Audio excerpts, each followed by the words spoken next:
Hi, this is Dr. Thomas Armstrong. I'm making a series of short videos to introduce my new book, The Power of Neurodiversity, Unleashing the Advantages of Your Neurodivergent Brain. This is a completely revised and updated second edition of a book that I originally wrote in 2010. The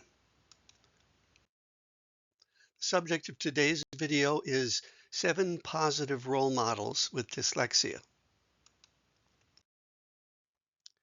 In my book, I talk about the concept of positive niche construction, which is the idea of creating an optimal environment for a person so that you can maximize your strengths and minimize your difficulties.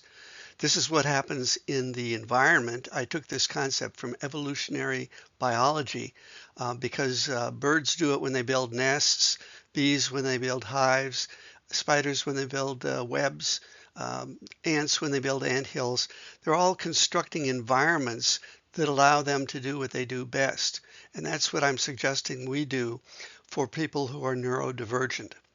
I've identified 8 components of positive niche construction, and I won't go through all of them here. I have done that in another video that you can find in my series. But I have focused in this video on one particular component: positive role models. I feel that it's very important for neurodivergent individuals, whether they're children, teens, or adults, to be exposed to positive role models who are neurodivergent, particularly with their form of neurodivergency. It's important that they see that there are people like them who have done amazing things and who, in fact, think and attend and behave like they do. And it instills in my thinking the idea that if they can do it, so can I. Very important for building up their self-esteem and their motivation. So in this video, I'm going to highlight 7 individuals. Well, actually, one of them will be a group, but 7 positive role models that can inspire the neurodivergent kids or adults to persevere, to not be afraid to be who they really are. So to do this, what I've done is I've taken a particular strength for dyslexia, and then I found someone who embodies that strength. So we know from research that people with dyslexia generally have better peripheral vision than neurotypical people. They've got eyes in the back of their head. Anderson Cooper, the well-known reporter, I think it's interesting that he has a show called Anderson Cooper 360, as if he and his reportage could look all the way around him and find things that other people have neglected. In regard to his eyes, he actually did go blind once, reporting in Portugal for 36 hours without sunglasses on a hot summer day. And he went temporarily blind.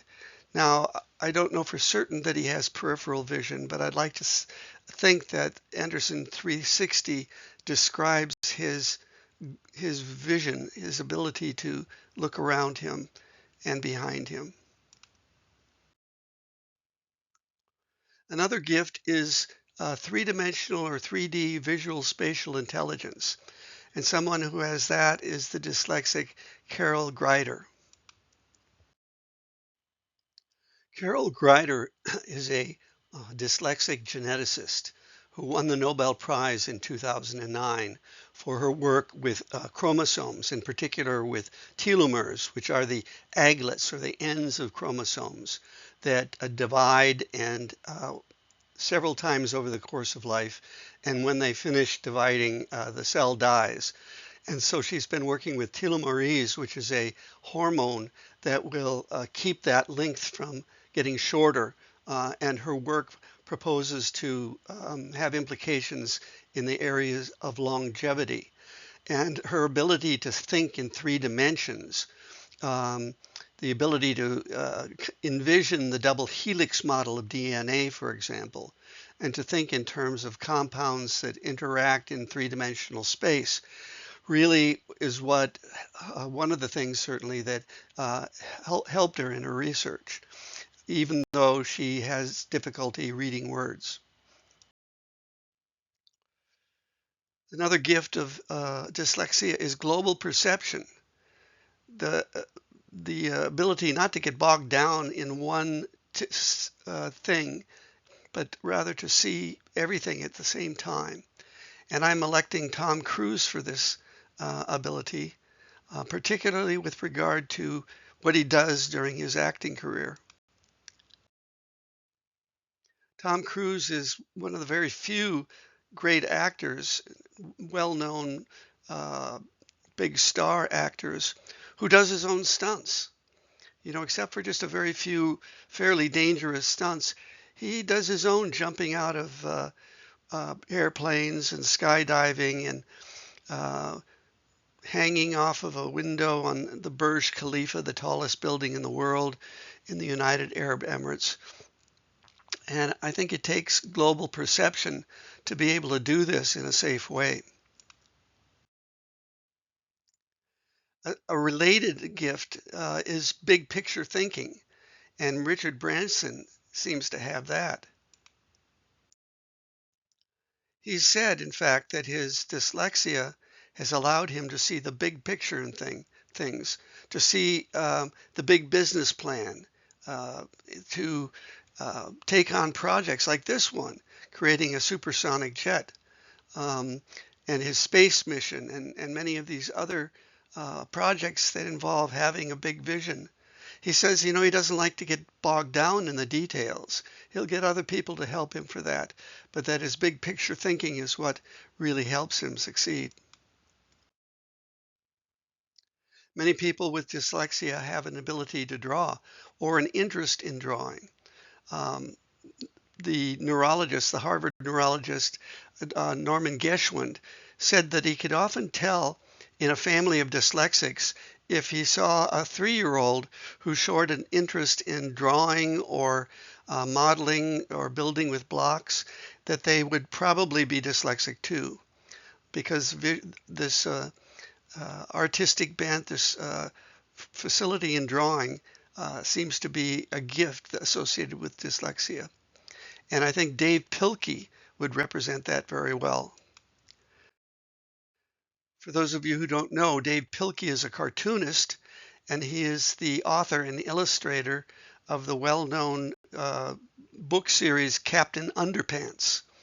So he uses that to good effect in entertaining kids around the world, and many adults as well.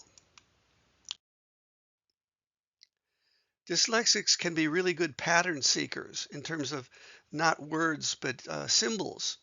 And in fact, some of them make great decoders. This article from the London Daily Mail suggests that the code breakers, the most successful ones that work for the government communication headquarters in London, are the ones who are dyslexic. It says GCHQ revealed that many of their code breakers can crack problems because they are dyslexic. GCHQ's army of code breakers and code setters play a critical role in the battle to protect Britain from cyber attacks and other states and criminals, including terrorists. So this is a little known fact, but something that's important to realize, that there's groups of people who are role models in keeping us safe from predators and terrorists. And then finally, people with dyslexia often have narrative reasoning. They're storytellers. They may not be able to tell you the short vowel sound in the, or maybe that's a schwa sound, I'm not sure.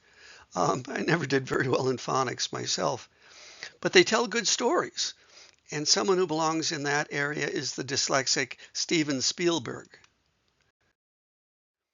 Spielberg, starting from his very first film, which was called Duel, which is fascinating, by the way, about a guy driving to work to a new place about 40 miles away when this trucker starts playing mind games with him and slowing down and speeding up and that kind of thing.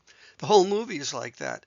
He managed to tell an incredible story with a minimum of expenditures. And of course, he's done an amazing job in telling other stories from Schindler's List and Jaws to Close Encounters of the Third Kind and the Indiana Jones movies. And so he rounds out our group of dyslexic role models. There's a lot to be proud of if you're dyslexic. You've got a lot of gifts. As I pointed out in another video, you got to realize that for 295,000 years during the evolution of man, there were no reading remedial specialists. There were no books. There was no reading per se. So that issue was not, it was no matter because they had other ways of knowing and thinking. And that's probably why the genes for dyslexia are still in the gene pool. So that's a little bit from my chapter on dyslexia. I hope you get the power of neurodiversity. I hope you share it with your friends and your family and your therapists and your teachers and your employers and employees, and that you use it to make a difference in the lives of the neurodivergent, whether that be yourself or a child that you're teaching or an adult that you're counseling or whoever it may be. If you want to sign up for my blog posts, many of which have to do with neurodiversity, you can go to my webpage, which is www.institute4learning.com. That's institute4learning.com, and enter your email to subscribe. And if you do this, you'll receive a 200-item neurodiversity strengths checklist taken directly from my book, which is a strength-based assessment that should provide a welcome relief for many neurodivergent individuals who've taken year after year of tests which have only tried to convince them of what they're not good at. I think they deserve the opportunity to take well, it's a checklist, not a test, to find out what they are good at. Thanks so much for listening, for watching. I hope the information was useful to you. And I hope that wherever you go, you help to bring the word of neurodivergent adults and the gifts that they have that they can contribute to society, to the world. Thank you very much.